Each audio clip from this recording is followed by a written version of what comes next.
그는 하나님의 부르시는 축복의 말씀을 쫓아 고향과 친척과 아버지의 집을 떠나 약속의 땅으로 갔습니다. 하나님의 축복의 약속에 비해서 약속의 땅은 그렇게 넉넉하지가 않았습니다. 굉장히 힘들고 어려운 상황이었습니다. 그러나 그는 하나님께 감사하며 그곳에서 참 단을 쌓는 생활을 하였습니다. 그러다 또 심한 기근을 만나게 되자 그는 기도도 하지 않고 그냥 애굽으로 떠나버렸습니다. 그곳에서 그는 아내를 누이라고 속이고 좀 아내를 빼앗기는 큰 위험한 상황에 처하기도 하였습니다. 그러나 하나님께서는 이런 그를 도우시고 다시 약속의 땅으로 돌아오게 하셨습니다. 애굽에서의 이 실수는 아브라함에게 있어서는 뼈아픈 실패였지만 이것을 통해 아브라함은 믿음이 한 단계 성장하는 성숙한 믿음을 소유하게 되었던 것 같습니다. 오늘 우리는 믿음의 사람으로 변화된 성숙한 아브라함의 모습을 보게 됩니다. 그러면 오늘 본문에 나타난 아브라함의 성숙한 모습은 구체적으로 어떻게 나타나 있습니까? 첫째, 현실의 유익보다 하나님의 비전을 붙든 아브라함의 모습을 볼 수 있습니다. 자, 1절과 2절을 보겠습니다. 아브라함이 애굽에서 그의 아내와 모든 소유와 롯과 함께 네겝으로 올라갔습니다. 그런데 아브라함에게 가축과 은과 금이 풍부했습니다. 하나님의 부르심을 쫓아 살게 됐을 때 물질적으로도 아주 풍성한 축복을 누리게 됨을 보게 됩니다. 아브라함 일행은 전에 처음으로 제단을 쌓았던 베델에 이르러 다시 제단을 쌓아 여호와의 이름을 불렀습니다. 그는 축복의 때에 첫사랑의 은혜를 기억하며 하나님께 감사의 단을 쌓은 것입니다. 그런데 물질적으로 풍성한 축복을 누리게 되자 한 가지 심각한 문제가 생기게 되었습니다. 그것은 아브라함과 롯의 가축이 많아지게 되므로 함께 동거할 수 없게 된 것입니다. 아브라함의 목자들과 롯의 목자들은 사소한 일 때문에 서로 다투는 일이 많았습니다. 아니 어째 힘들게 판 우리 우물을 당신 허락도 없이 당신 양떼들에게 먹이는 거요? 아니 째째하게 그까지 물 좀 먹었다고 웬 호들갑이요? 무엇이 그까지 물? 어디 그까지 물만 한번 먹어볼래? 하면서 이렇게 사소한 말다툼은 주먹다짐으로 번지게 되고 이것이 또 불신자들에게 좋지 않은 악영향이 되었습니다. 그들이 거하는 땅은 좁고 소유는 많아졌기 때문에 그들은 더 이상 함께 거할 수가 없게 되었습니다. 그러면 이 문제를 아브라함은 어떻게 해결하고자 합니까? 우리 8절과 9절을 보십시오. 8절과 9절을 함께 읽겠습니다. 시작. 아브라함이 롯에게 이르되 우리는 한 친족이라 나나 너나 내 목자나 서로 다투게 하지 말자. 내 앞에 온 땅이 있지 아니하냐. 나는 떠나가. 내가 좌하면 나는 우하고 내가 우하면 나는 좌하리라. 아브라함은 롯에게 한 친족끼리 다투지 않으려면 따로 떠날 수밖에 없음을 설명하고 롯에게 먼저 선택해서 떠나도록 배려하였습니다. 목축업을 하는 그들에게 있어 좋은 목초지를 먼저 선택하게 한다는 것은 엄청난 특혜요, 또 자신에게는 손해를 감수하는 일이었습니다. 그러나 아브라함은 이런 손해를 감수하고서라도 평화로운 관계를 유지하고자 롯에게 선택의 우선권을 양보한 것입니다.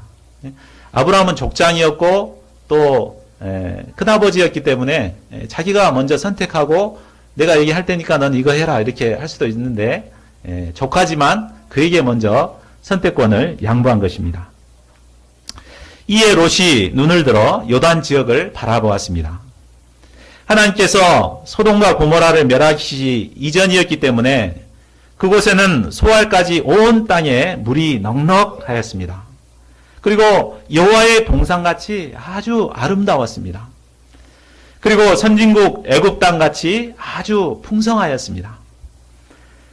롯은 염치도 없이 눈에 보기에 좋은 이 땅을 먼저 선택하여 뒤도 돌아보지 않고 아브라함을 떠나버렸습니다. 그러나 그는 소돔의 겉모습만, 겉의 화려함만을 보았지 그곳의 내면의 죄악은 보지 못했습니다. 13절을 보면 소돔 사람들은 여호와 앞에서 악하여 큰 죄인들이었습니다. 그는 겉모습의 화려함에 마음을 빼앗겨 결국 죄악의 땅을 선택한 것입니다. 여기서 우리는 아브라함과 롯을 통해 선택의 문제에 대해서 생각해 보게 됩니다. 롯과 아브라함은 똑같이 믿음 생활을 출발하였습니다. 그들은 함께 약속의 땅 가나안에 왔고 또 함께 믿음의 생활을 해왔습니다. 그러나 롯은 믿음의 생활을 하면서도 가나안의 물질 문명과 또 세속 도시의 문화에 마음을 빼앗기고 세상적인 것을 동경하게 되었던 것 같습니다. 그래서 정작 선택의 중요한 순간이 왔을 때 그는 눈에 보기에 화려하고 풍성한 것을 선택하게 되었습니다. 물질적이고 세속적인 것, 자기에게 이익이 되는 것만을 먼저 챙겼습니다. 반면에 아브라함은 롯과의 관계성을 먼저 생각하고 그에게 양보를 하였습니다. 자기 눈에 좋게 보이는 것보다 하나님의 언약과 인도하심을 기초로 선택한 것이었습니다. 이러한 두 사람의 선택은 당시에는 별로 차이가 없었습니다. 그러나 나중에는 엄청난 차이를 낳게 된 것입니다.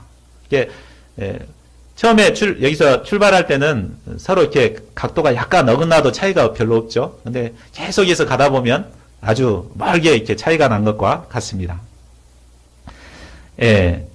참 롯은 아브라함과 함께 믿음의 공동체를 이루고 살았었지만 아브라함을 떠나 소돔이라는 죄악의 상황 속으로 자신을 그곳에 들어가 버렸습니다. 그는 이 선택으로 말미암아 후에 전쟁 포로가 되기도 하고 또 음란한 도시에서 죄와 타협하고 살다가 결국 하나님의 심판의 때에는 겨우 목숨만 부지할 수 있었습니다. 그러나 그때 자기 아내는 어떻게 됩니까? 돌아보다가 소금 기둥이 되고 자기 딸들하고만 이제 도망 나와가지고 살다가 자식도 아니고 손주도 아닌 모압과 암몬 족속들을 낳게 되었습니다. 결국 믿음의 길에서 떠나 세상 유익을 쫓아갈 때 정말 비참한 지경에 처하게 됨을 보게 됩니다. 반면 아브라함은 당장에 손해를 많이 보는 것 같았지만 하나님의 언약에 거했습니다. 이 때문에 그는 하나님의 인도하신 가운데서 한 걸음 한 걸음 언약을 성취하는 삶을 살게 되었습니다. 세상을 살아가면서 우리는 수많은 선택을 하며 살게 됩니다. 그리고 우리가 어떤 선택을 하느냐에 따라 그 결과는 달라지게 됩니다. 몇 년 전에 그 대우였었습니까? 10년의 선택이, 순간의 선택이 10년을 좌우한다. 이런 그 헤드라인이 있었죠. 광고 헤드라인. 전혀 모르신 모양이네. 그런 하여튼 유명한 이제 광고 문구가 있었습니다. 순간의 선택이 10년을 좌우한다고 그랬는데 10년이 아니라 평생을 좌우하게 됩니다. 우리가 어떤 선택을 하느냐에 따라서 그 길은 완전히 달라지게 됩니다. 그렇다면 우리가 선택의 순간 어떤 선택을 해야 할까요? 우리는 롯처럼 현실적인 유익을 쫓아 선택할 수도 있고 또 아브라함처럼 하나님의 뜻을 쫓아 선택할 수도 있습니다. 현실의 유익을 쫓아 선택할 때 참 지혜로워 보이고 평안해 보이고 그것이 우리에게 행복을 줄 것 같습니다. 그러나 잠언 16장 25절은 말합니다. 한번 같이 읽어볼까요? 시작. 어떤 길은 사람이 보기에 바르나 필경은 사망의 길이니라. 참 눈에 보이고 아름답고 편한 것 같지만 그 길이 사망의 길일 수 있습니다. 그러므로 우리는 눈에 보이는 세상 물질과 명예와 쾌락을 쫓고자 하지 말고 하나님 앞에서 영적인 가치관을 쫓아 사는 자들이 되어야겠습니다. 비록 현실적인 손해가 있고 어려움이 있다 하더라도 아브라함처럼 하나님 중심의 선택을 해야겠습니다. 하나님은 눈에 보기에 좋은 것보다 하나님 앞에서 믿음의 선택을 한 자들을 축복하시는 분이십니다. 그리고 믿음의 선택을 한 자와 함께 하시고 그의 길을 인도하시는 하나님이십니다. 잠언 16장 9절은 말하고 있습니다. 이것도 같이 읽어볼까요? 시작. 사람이 마음으로 자기의 길을 계획할지라도 그의 걸음을 인도하시는 이는 여호와시니라. 저희 모두가 하나님을 중심으로 한 믿음의 길을 선택함으로 하나님의 인도하심을 받고 축복된 삶을 살아가는 자들이 될 수 있기를 기도합니다. 14절을 보십시오. 롯이 떠난 후에, 이 말씀은 아브라함의 형편과 마음을 잘 나타내고 있습니다. 우리나라 속담에 든 자리는 몰라도 난 자리는 안다는 그런 속담이 있죠. 그 속담도 잘 모르신가요? 예. 이것이 이렇게 사람이 들어올 때는 잘 모르지만 이렇게 빠져나가면은 굉장히 그 자리가 크게 느껴지는 것입니다. 그동안 아브라함은 동생의 아들인 롯을 친아들처럼 돌보았습니다. 롯도 아브라함을 친아버지처럼 따르고 그래서 먼 타국에서부터 약속의 땅까지 왔습니다. 그런데 이 롯이 부자가 되고 살만해지니까 눈에 뵈는 것이 없었습니다. 롯은 육신적인 욕심에 사로잡혀 뒤도 돌아보지 않고 아브라함을 떠나가 버렸습니다. 이때 아브라함의 내면은 슬픔과 실망으로 가득 찼을 것입니다. 그런데 하나님께서는 바로 이때 아브라함에게 찾아오신 것입니다.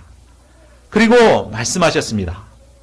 너는 하나님이 말씀하신 14절부터 16절까지를 한번 너는부터 해서 읽어보겠습니다. 시작.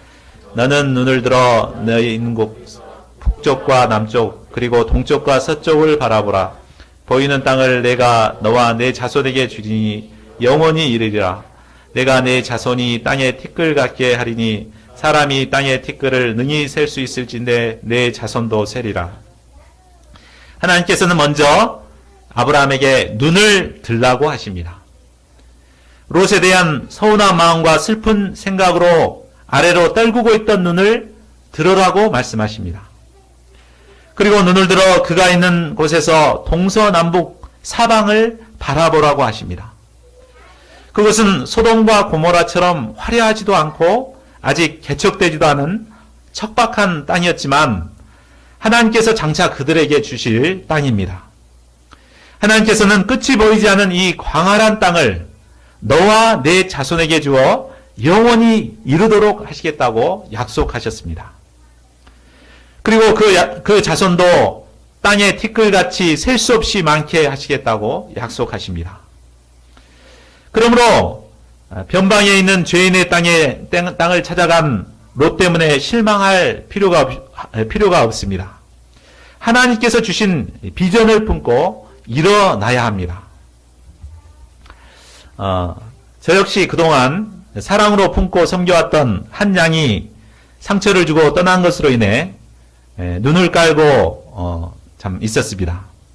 누군지 다 아시죠? 그러나 제가 하나님이 주시는 이 비전을 덧입고 눈을 들어 캠퍼스를 바라봐야겠습니다. 지금은 새로운 양이 없지만 장차 땅에 티끌같이 셀 수 없이 많은 양들을 보내주실 이 비전을 덧입고 일어나야겠습니다. 그러면 아브라함이 일어나서 해야 할 일이 무엇입니까? 17절도 다 같이 읽겠습니다. 시작. 너는 일어나 그 땅을 종과 행으로 두루 다녀보라. 내가 그것을 내게 주리라. 하나님께서는 일어나 약속의 땅을 종과 행으로 두루 다녀보라고 하십니다. 하나님이 주신 비전을 공유하기 위해서는 실제로 약속의 땅을 두루 다녀보는 것이 필요합니다. 발로 직접 밟아보고 흙냄새도 맡아보고 환경을 자세히 살펴볼 때 그동안 막연하던 하나님의 비전이 구체적으로 우리에게 다가오게 됩니다. 우리가 세계 선교를 위해서 기도하지만 막연하잖아요. 그러나 막상 가서 보고 체험해보고 걸어보면 참 세계 선교에 대한 비전이 피부로 와닿게 되는 것과 같습니다.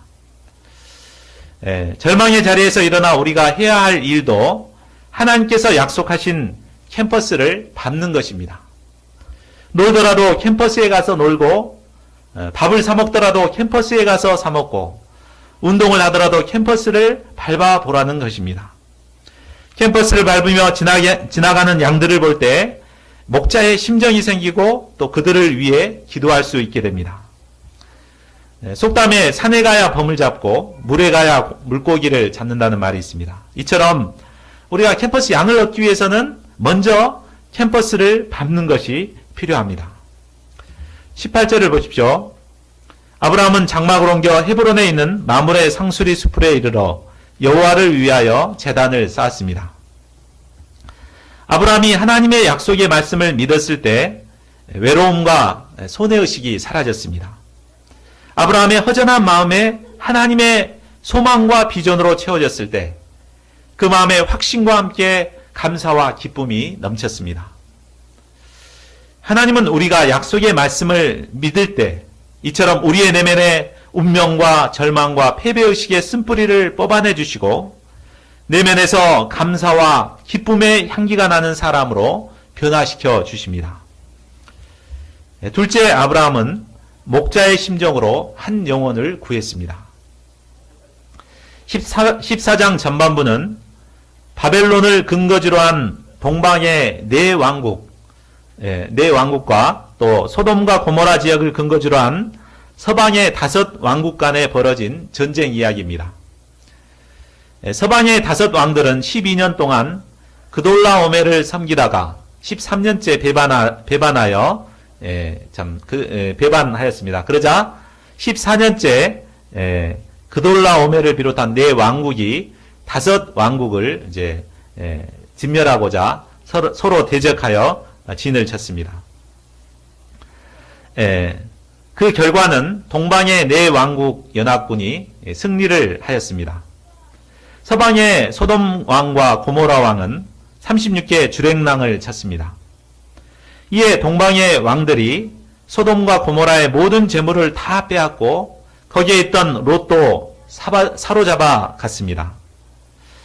눈에 좋아 보이는 것을 쫓아간 롯은 졸지에 모든 것을 다 빼앗기고 포로화되어 노예로 살다 죽을 운명에 처하게 되었습니다. 그 전쟁 중에 도망친 한 사람이 이 모든 사실을 히브리 사람 아브라함에게 알렸습니다. 그러면 이 소식을 들은 아브라함은 어떻게 합니까? 우리 14절을 함께 읽겠습니다. 시작. 아브라함이 그 조카가 사로잡혔음을 듣고 집에서 길리고 훈련된 자 318명을 거느리고 단까지 쫓아가서 아브라함에게는 집에서 길리고 훈련된 용사가 318명이 있었습니다. 아브라함은 약속의 땅에서 그냥 손발을 놓고 하나님의 약속이 이루어지기만을 기다리고 있는 것은 아니었습니다. 구체적으로 적과 싸워 이길 힘을 기르고 있었습니다. 바로 318명의 정예부대를 키우고 있었던 것입니다. 우리가 힘써 준비할 일도 소수의 정병들을 키우는 일입니다. 하나님은 준비된 자를 쓰십니다. 우리가 양들을 감당할 만한 정병들로 준비되어질 때 하나님께서는 양들을 우리에게 보내주실 것입니다. 그러므로 이번 여름 수양회 때와 또 여름 방학을 통해서 우리 모두가 예수 그리스도의 좋은 군사들로 훈련되어질 수 있기를 기도합니다. 아브라함은 훈련된 318명을 거느리고 롯을 구출하기 위해 남쪽 헤브론에서 북쪽의 단까지 거리가 약 200km가 넘는데 그 거리를 쫓아갔습니다. 흰 머리를 휘날리며 롯을 구하기 위해 달려가는 아브라함을 상상해 보십시오. 아무리 훈련된 정예부대라 하더라도 이 4개국 연합군과 싸운다는 것은 쉬운 일이 아닙니다. 마치 계란으로 바위를 치는 것 같이 비교가 안 됩니다. 그러나 아브라함은 온 힘을 다해 추격전을 벌이고 밤에 야간 기습 작전을 펼쳤습니다. 아마 그들은 승리에 도취되어 술을 먹고 잠이 들었던 것 같습니다. 그 틈을 이용해서 그들을 공격하였습니다. 이에 놀라 도망가는 그돌라오멜 동맹군을 다메섹 좌편 호박까지 쫓아가서 모든 빼앗겼던 재물과 또 자기 조카 롯과 그의 재물과 또 부녀와 친척들을 다 찾아왔습니다. 여기서 우리는 아브라함을 통해 롯에 대한 상한 목자의 심정을 배울 수 있습니다. 롯은 배은망덕한 자였습니다. 고아가 된 그를 아브라함이 아들처럼 보살펴줌으로 많은 축복을 얻게 되었지만 그는 결정적인 순간에 아브라함을 버리고 소돔의 향락을 쫓아 떠나버렸습니다. 이런 그가 위험에 처하게 되자 아브라함은 자식 나를 버리고 떠나더니 잘됐다. 한번 고생 한번 해봐라 하며 저 같았으면 그냥 내버려뒀을 것 같습니다. 그러나 아브라함은 모든 위험을 무릅쓰고 롯을 구하러 달려갔습니다.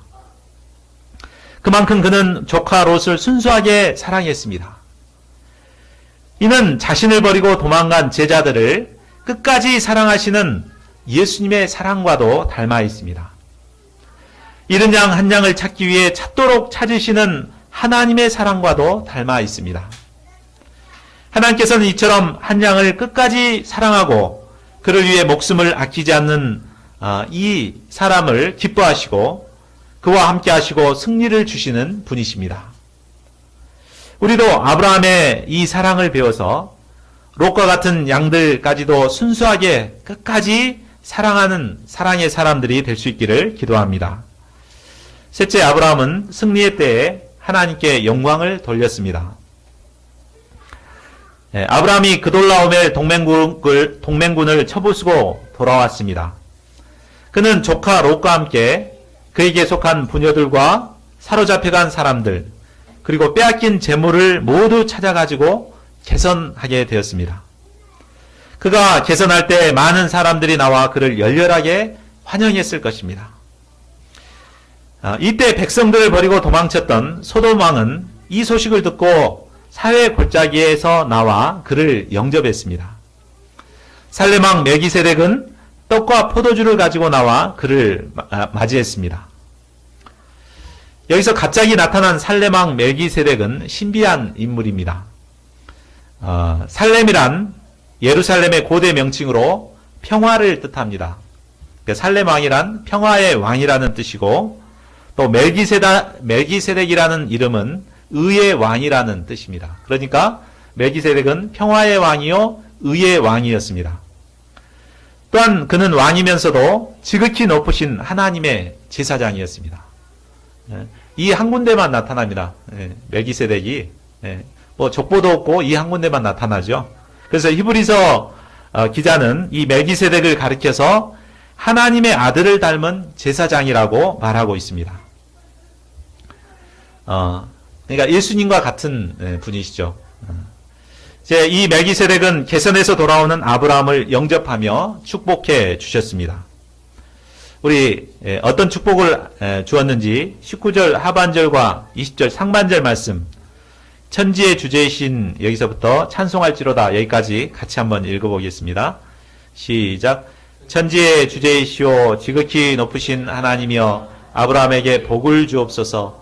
너희 대적을 내 손에 붙이신 지극히 높으신 하나님을 찬송할지로다. 멜기세덱의 이 말은 인간적인 축복과 압첨의 말이 아니라 아브라함을 영적으로 깨어있게 하고 또 진정한 축복이 무엇인가를 가르쳐주는 말씀이었습니다. 멜기세덱은 하늘과 땅의 창조주이신 하나님께서 아브라함에게 복을 주시도록 먼저 기도하였습니다. 진정한 축복은 세상의 권력과 물질로부터 오는 것이 아닙니다. 바로 천지의 주제이신 창조주 하나님께서 주시는 복이 진정한 축복입니다. 또한 멜기세덱은 아브라함이 전쟁에서 승리한 원인이 바로 하나님께서 아브라함의 대적을 그의 손에 붙이셨기 때문이라고 말하고 있습니다. 물론 전쟁에서 승리한 사람은 아브라함과 그의 집에서 길리운 정예부대 318명이었습니다. 그들이 네 왕국 연합군들과 죽기를 각오하고 싸웠기 때문에 승리를 얻을 수 있었습니다. 그러나 그들이 승리하게 된 이면에는 바로 하나님께서 함께 하셨기 때문이었습니다. 하나님께서 네 왕국 연합군들을 아브라함에게 붙이셨기 때문에 아브라함이 승리할 수 있었던 것입니다. 네 왕국 연합군하고 318명 게임이 안 되는 싸움인데 하나님께서 승리를 주셨기 때문에 승리하게 된 것이죠.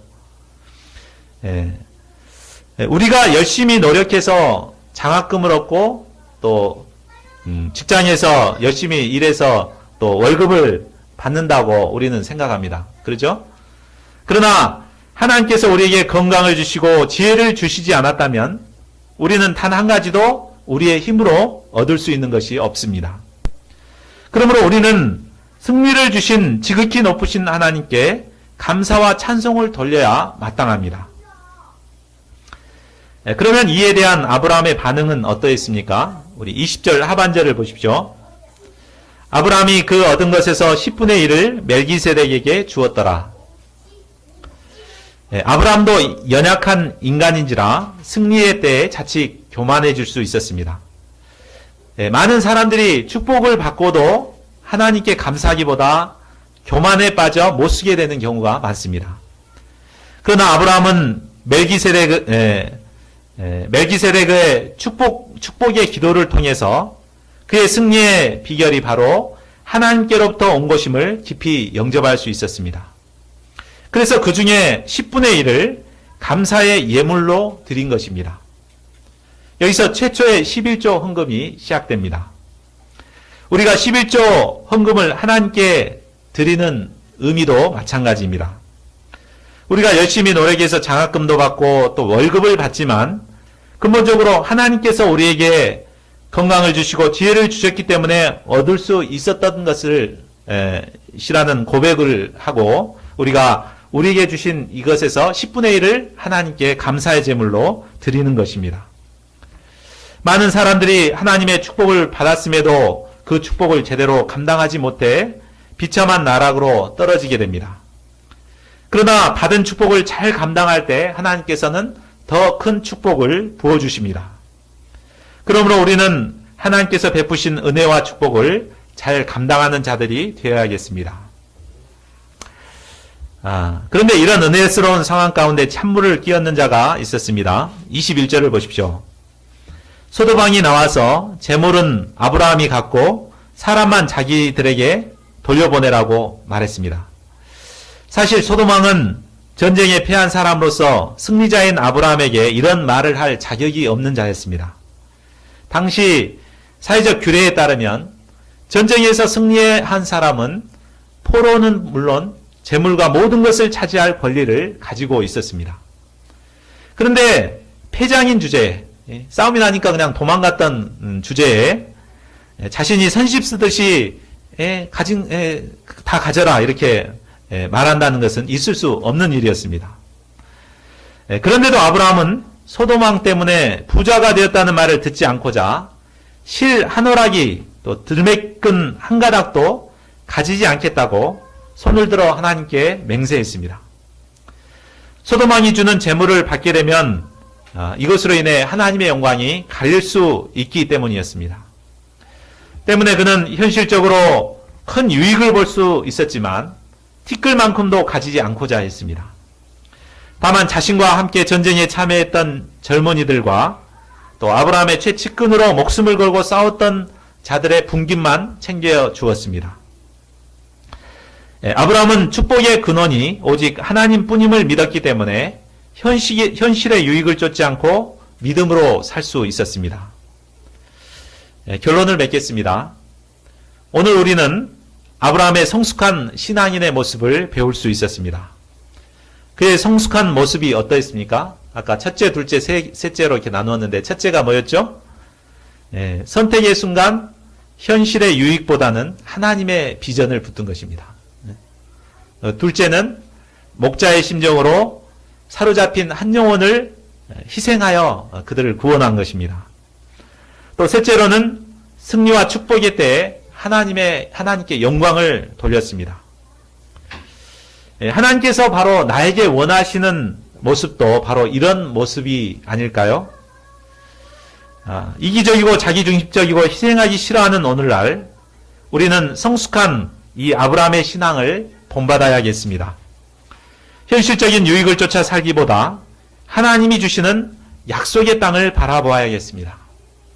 눈에 보이는 것 없고 손에 잡히는 것 없을지라도 하나님의 약속의 말씀을 믿고 약속의 땅을 밟아야겠습니다.